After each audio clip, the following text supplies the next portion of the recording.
One of the biggest misconceptions people have about talking to the Holy Spirit is that they think they need to do something loud, something dramatic, something intense, almost like they have to fight for his attention. But I want to tell you this, the Holy Spirit is not hard to find. He's not far away. He's not playing hide and seek with you. He's not waiting for you to scream, to shout, or to prove yourself worthy. No, the Holy Spirit speaks in the stillness. In fact, most people don't miss his voice because he isn't speaking. They miss it because there's too much noise. We live in a noisy world, don't we? Notifications, news cycles, opinions, fear, anxiety. Everything trying to speak louder than the last voice you heard. And when your heart is crowded with distractions, it's hard to hear the gentle whisper of the Spirit. But let's take a step back for a moment. Do you remember Elijah? When he was running from Jezebel, hiding in a cave, feeling burnt out, feeling like giving up, God told him to go stand on the mountain. And there came a windstorm. But God wasn't in the wind. Then an earthquake. But God wasn't in the earthquake. Then came a fire, and again, God wasn't in the fire. But then there came a still small voice. And Elijah wrapped his face in his cloak, because he knew that was the voice of God. You see, the Holy Spirit doesn't always show up in the dramatic. He often shows up in the quiet. He shows up in the stillness, in the peace after the storm, in the calm before the breakthrough. And if you want to talk to him, if you want to truly hear from him, sometimes the most spiritual thing you can do is slow down. Now, I know life makes that hard. We've been conditioned to think if we're not busy, we're not productive. If we're not hustling, we're falling behind. But when it comes to the things of the Spirit, sometimes it's the exact opposite. Your soul doesn't get louder when you do more. It gets clearer when you do less. So here's what I want to encourage you with. Create space for stillness. You don't need to climb a mountain or go on a 40-day fast to hear from God. You just need to give him your attention. Maybe that's 5 minutes before the house wakes up. Maybe that's a walk without your phone. Maybe it's just sitting on your couch, closing your eyes and saying, Holy Spirit, I'm here. I don't know what to say, but I'm listening.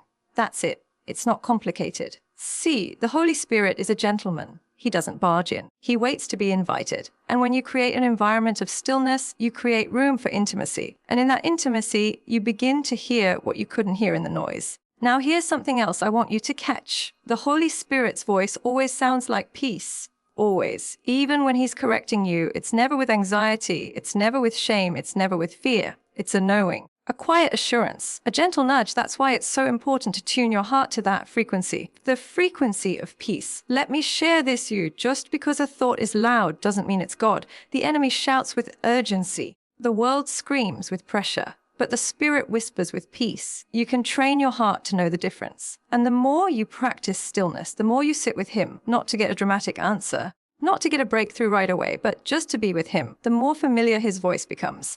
And then even in the middle of your busiest day, you'll begin to recognize him, his presence, his guidance. That's how it works. It's not a formula. It's a relationship. Now, maybe you've tried before and said, I don't hear anything. Maybe it's just me. I want to encourage you. Don't give up. Sometimes the silence isn't because God's not speaking. It's because he's calming your soul, so you'll recognize him when he does.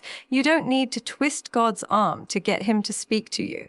He loves to speak to his children. And you are his beloved child. You are already accepted, already welcomed, already seated with Christ in heavenly places. You don't approach the Holy Spirit as a beggar hoping for crumbs. You come boldly as a child who belongs. And when you begin from that posture, not striving, not performing, but resting, that's when your spiritual ears begin to open. That's when you feel his peace wash over your anxiety. That's when direction starts to flow, not as a lightning bolt, but as a deep knowing inside your heart. That's how he leads you. With peace, not pressure. So if your heart is cluttered, if your mind is racing, if you've been talking at God but not sitting with him, maybe today's the day to just stop, breathe, be still. He's not hiding. He's waiting. The Holy Spirit isn't looking for your performance. He's looking for your presence. Just be still and know. So many people are trying to talk to the Holy Spirit like he's some distant force or some complicated formula they have to figure out. They approach prayer like it's a script, like they need to impress God to get a response. But the Holy Spirit doesn't need your performance. He wants your heart.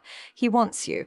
You don't need to put on a voice. You don't need the perfect words. He's not looking for religious language. He's not impressed by how long you can pray or how deep your vocabulary is. The truth is, the Holy Spirit responds to sincerity, to the cry of the heart, not the polish of the mouth. We've made prayer something heavy. We've made it about effort, about earning. But real connection with the Holy Spirit is not about effort. It's about honesty. It's not about the posture of your body. It's about the posture of your heart. I'm here to tell you, you can talk to the Holy Spirit just like you talk to a trusted friend. You can be real. You can say, Lord, I don't even know what I'm feeling right now. You can say, Holy Spirit, I don't know what to pray. I'm tired.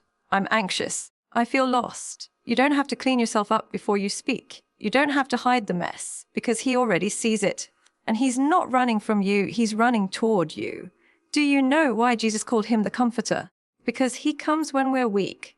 Not when we've got it all together, but when we're broken, when we're weary, when we've run out of strength. That's when His comfort shows up. That's when His voice gets clearer. Not when we're trying to impress, but when we're being real. If all you have is a whisper, give Him the whisper. If all you have is silence and tears, offer Him the tears. The Holy Spirit is not moved by performance. He's moved by authenticity. He doesn't need you to fake strength. He is your strength, and He's near to the brokenhearted. That means you don't have to have it all figured out before you speak. You just need to speak from the heart. Do you remember the thief on the cross? He didn't say a perfect prayer. He didn't quote scripture. He simply said, Lord, remember me. And in one moment of raw honesty, grace flooded his life. That's what the Spirit responds to. Not perfection, not eloquence, but a heart that turns to Him and says, I need you. And here's the beauty: the Holy Spirit isn't grading your prayer. He's translating it. Romans says that even when we don't know what to pray, the Spirit Himself intercedes for us with groanings too deep for words. That means even your tears are prayers, even your sighs are conversations, even your silence, when it's turned toward Him, becomes sacred space. You see, we've been trained by the world to perform for approval. But in the kingdom, you don't perform to be accepted. You speak from the place of acceptance. You're already loved, already chosen, already righteous in Christ. That's the foundation you stand on when you speak to the Holy Spirit. So you don't have to beg. You don't have to plead. You don't have to try and twist His arm to listen. He's already listening. He's been waiting for you to come just as you are. No filters, no masks, no pretense, just you. Sometimes we think we have to hide our doubts or clean up our questions before we bring them to God. But the Holy Spirit isn't afraid of your doubts. He's not intimidated by your weakness. He's the Spirit of truth. And that means He meets you in the truth of where you are, not where you think you should be. So don't rehearse your prayers like lines in a play. Just talk. Holy Spirit, I'm overwhelmed. Holy Spirit, I feel empty. Holy Spirit, help me see what you see. That's where the connection begins, not in the perfect prayer, but in the honest one. And here's what I've learned: when you stop performing, you start receiving. When you stop trying to say the right thing and you start saying the real thing, the Spirit begins to move. You'll feel His presence gently wrap around you, not because you earned it, but because you let your walls down. The Holy Spirit isn't moved by your are summe. He's moved by your reliance. He's not impressed by how long you can pray. He's drawn to how honestly you pray. So if you've been feeling like your connection with God has gone cold, like your prayers aren't getting through, maybe it's not that He's distant. Maybe it's that the conversation's been too rehearsed, too guarded, too safe. Let go of the performance. He can handle your real voice. In fact, that's the voice He's been waiting for all along. Some of the most powerful prayers you'll ever pray are the simplest ones. Help me. Be near. I don't know what to do. Led me. That's what draws the Spirit. That's what opens the heavens. Because in that humility, in that sincerity, you're no longer relying on your words, you're relying on Him. And when you rely on Him, He shows up every time. Not always in the way you expect, but always in the way you need. So don't be afraid to pray messy prayers. Don't be afraid to be honest. The Holy Spirit doesn't love some future version of you. He loves you now, just as you are. And He's not waiting for you to get it all right. He's waiting for you to get real. So let's talk about something that so many people wrestle with quietly, even after years of walking with the Lord. How do I know it's really the Holy Spirit speaking to me? That's one of the most asked questions in the body of Christ today, and for good reason. Because deep down, every child of God wants to be led by the Spirit, not by fear, not by flesh, not by pressure, but by the Holy Spirit. The problem isn't desire. The problem is doubt. We're often unsure which voice we're listening to, but I want to help clear that up for you today. Because the truth is, you can know His voice. You really can. And it doesn't have to be mystical or confusing. God is not the author of confusion. He's not trying to trick you or make you second guess every impression in your heart. He wants you to know His voice and walk confidently in it. Jesus said in John 10, "My sheep hear my voice, and I know them, and they follow me." That means you don't earn the right to hear Him. You hear because you belong. Hearing the Holy Spirit isn't something for spiritual elites. It's for sons and daughters. It's for you. But if the Spirit is speaking, and He is, then why do we still get so confused? Often, it's because we don't know how to recognize his tone. And recognizing his tone is everything. Because every voice in your life comes with a tone, and you've got to learn to discern what's heaven and what's not. Let me say this as clearly as I can. The Holy Spirit will never speak to you with condemnation. Never. He convicts, yes, but he never condemns. There's a massive difference between the two.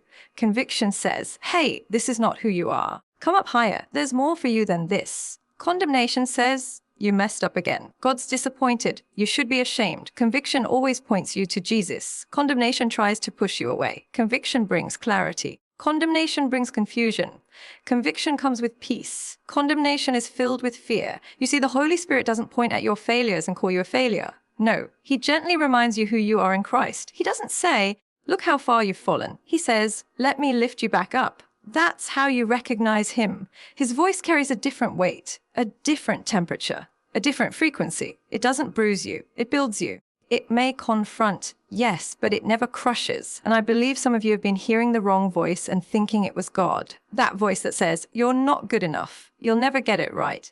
God's done with you. That's not the Holy Spirit. That's either your own insecurity or the enemy trying to counterfeit the real thing. And let me say something else. The Holy Spirit doesn't lead through panic. He leads through peace. If a voice is rushing you, pressuring you, overwhelming you, slow down. The Spirit of God is never in a hurry to push you into anxiety. He may give you urgency, yes, but never fear. You'll know it's him when even in a tough decision, there's a strange and steady peace that keeps you grounded. That's him. That's his fingerprint. You'll also notice that when the Spirit speaks, it always aligns with the Word. He never contradicts the Scriptures. He never tells you something that Jesus wouldn't say. If you want to sharpen your ear to hear him more clearly, get familiar with the Word, not as a rulebook, but as a revelation of Jesus.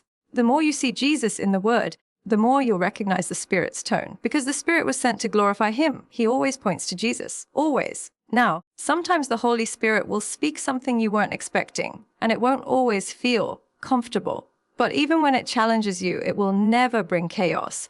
There will still be a quiet peace and knowing deep down. It's like this, you're walking through a storm, but inside you're still. That's the peace that passes understanding. That's how he speaks. He gives you direction without disorder. He brings clarity without confusion. He leads without forcing. And if you miss it, he doesn't shame you. He lovingly redirects. That's the beauty of grace. The Spirit doesn't abandon you because you didn't get it right the first time. He walks with you. He adjusts. He teaches. That's why you don't have to live in fear of missing God. That fear isn't from him. His voice never traps you in pressure. It frees you into purpose. And let me remind you, even when you're unsure, even when you feel uncertain, just the fact that your heart is leaning in, just the fact that you want to follow him, that shows he's already working in you. He's not playing games. He's guiding you gently, faithfully, patiently. So the next time you sense something in your heart and wonder, is this you, Holy Spirit? Ask yourself, does this bring peace? Does this sound like Jesus? Does this line up with grace and truth? Does this lift me closer to him or push me away? Because if it's from him, it'll sound like love, like light, like life.